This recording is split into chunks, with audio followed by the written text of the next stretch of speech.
Mesdames, Messieurs, bonjour et bienvenue à cette édition du journal sur DBS Télévision.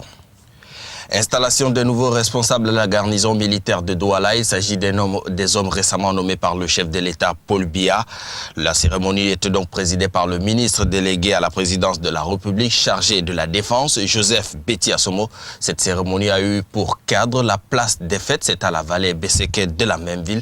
C'était hier, mercredi. Le point de la situation avec notre reporter Ben Adjali. La place de fête de la vallée Besséké à Douala a servi de cadre le 9 mars 2016 à l'installation de nouveaux responsables territoriaux de la garnison de Douala, nominés par le récent décret présidentiel.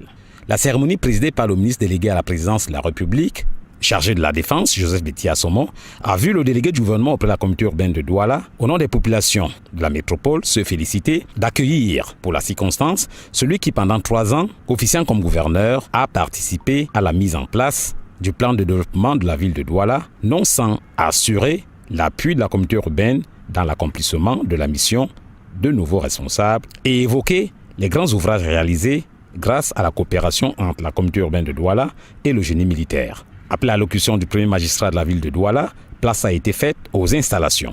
D'abord celle du commandant du 21e régiment du génie militaire, le lieutenant-colonel Ebogo Jean-Paul, bienvenu, par le commandant de la 2e région militaire interarmée, le général de division Salimou Amadou. Vous reconnaîtrez désormais votre chef, commandant le 21e régiment du génie, le lieutenant-colonel Ebogo Jean-Paul, ici présent. Ensuite, celle du commandant de la base aérienne 201 de Douala, le colonel Mbolo Joachim, bienvenu. Vous reconnaîtrez désormais pour votre chef, commandant la base aérienne 201, le colonel Mbolo Joachim, ici présent. Enfin, l'installation du nouveau commandant des forces de surface, le capitaine de vaisseau Amadou Lam, par l'OMINDEF. Vous reconnaîtrez désormais comme poste de chef, commandant des forces de surface, le capitaine de vaisseau Amadou Lamé, ici présent. À l'attente du discours du MINDEF, une minute de silence a été observée en mémoire des militaires et civils tombés au front. C'est au cours de cette prise de commandement jumelée que le MINDEF a déclaré installer le chef de division régionale des anciens combattants et victimes de guerre, le colonel Togolo Jonas Médard. À tous ces responsables, le MINDEF a fait des recommandations. Quelques réactions de nouveaux responsables. Ma mission principale, c'est de contrôler l'espace maritime, de manière qu'en tout temps, nous soyons en mesure de savoir qu'est-ce qui se passe où sur l'étendue de notre espace maritime. Je suis très ému par cette cérémonie. Et très fier que le chef d'État ait pensé à moi, mais honoré par cette lourde tâche. On attend de voir ces nouveaux responsables ainsi installés qui se mettent immédiatement à l'œuvre. Le lancement officiel de la campagne nationale de déparasitage, annoncé officiellement il y a quelques jours, vient d'être finalement lancé sur l'ensemble du territoire national. Ce mercredi, donc hier, dans les différentes régions du Cameroun, plus de 4 millions de comprimés contre les vers intestinaux seront donc distribués aux enfants dans les établissements scolaires. Ici à Douala, c'est l'école publique de Ndogbe qui a servi donc de cadre à cette cérémonie de lancement dans la région du littoral.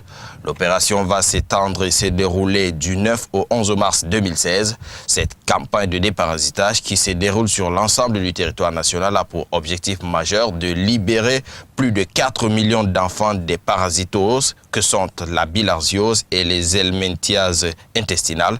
Sur le bien fondé de cette initiative, suivons plutôt le point focal dans la région du littoral. Le déparasitage va aider les enfants à plusieurs niveaux. Au niveau de l'école, parce que l'enfant qui est parasité il n'apprend pas bien. Vous avez vu le sketch là tout à l'heure, il y a les mots de ventre. L'enfant ne suit pas le cours. Et autre chose, l'enfant qui est parasité ne grandit pas. normalement. Donc le développement est freiné par le parasitage. C'est pour ça qu'il faut vraiment traiter ces vers-là. L'enfant qui vit dans un environnement, non seulement l'environnement doit être propre, mais l'enfant aussi doit assurer la propriété. Et au cas où il y a des problèmes, il faut les résoudre. Donc nous, au fond, la campagne ici, elle se déroule une fois par an. Mesdames, Messieurs, parlons de toute autre chose à présent. Le monde évolue et les objets de la vie courante avec. Il fut un temps que l'on utilisait les cassettes à bande et plus tard, progressivement, les CD et DVD. Aujourd'hui, avec l'évolution des technologies de l'information et de la communication, l'on utilise plutôt des supports un peu plus maniables, plus pratiques. Et donc, la place des clés USB et autres supports de mémoire. L'analyse de la situation est faite dans ce reportage. L'avènement des nouvelles technologies de l'information et de la communication a révolutionné le monde digital depuis quelques années. Les utilisations des supports de mémoire tels que les CD et DVD rentrent progressivement dans les anciennes habitudes.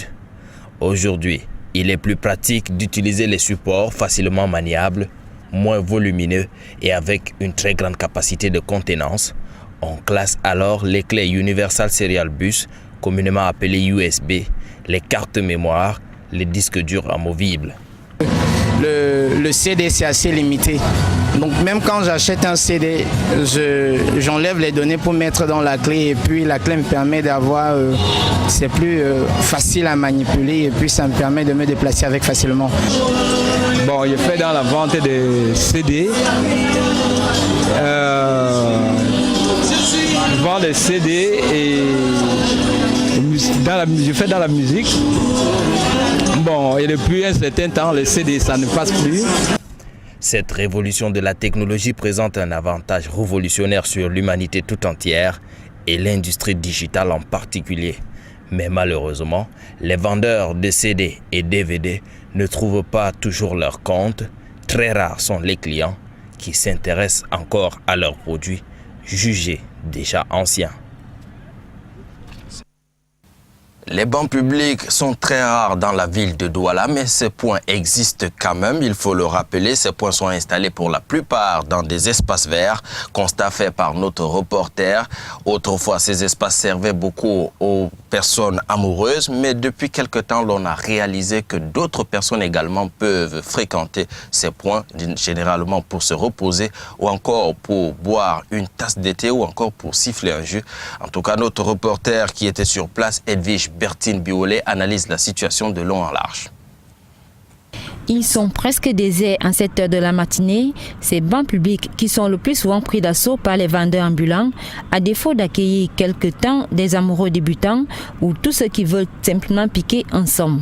Quoi qu'il en soit, ces bancs publics disposés dans les différents angles des espaces verts aménagés par la communauté urbaine de Douala, dans le cadre du programme de l'embellissement de la capitale économique du Cameroun, fait la fierté des Doualais qui manquent quelque peu d'espace de loisirs.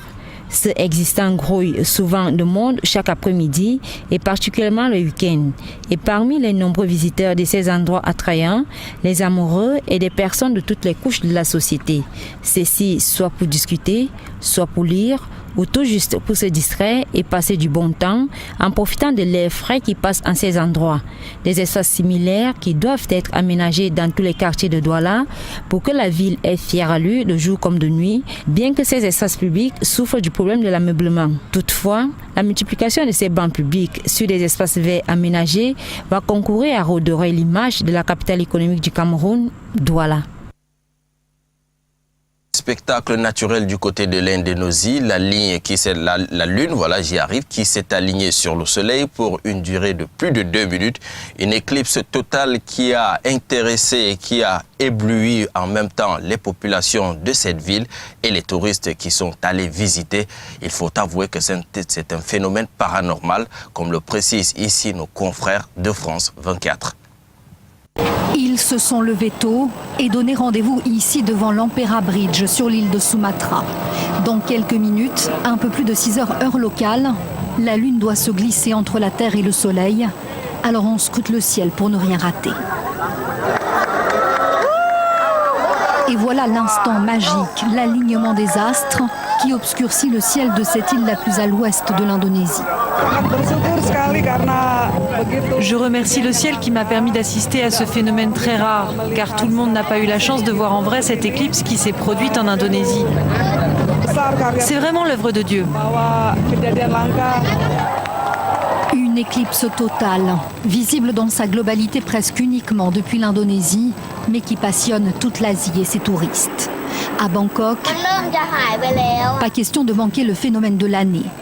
Dans ce planétarium de l'écran géant aux lunettes de protection, parfois géantes, on ne sait jamais, tout est prêt pour admirer le spectacle.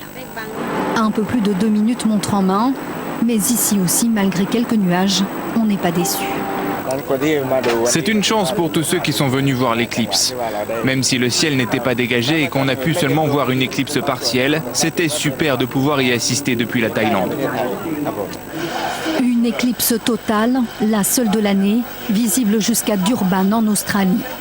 La prochaine est prévue en août 2017 aux États-Unis. Voilà donc qui met un terme à cette édition du journal sur DBS Télévision. Mesdames, Messieurs, merci de l'avoir suivi. Restez en compagnie de nos programmes.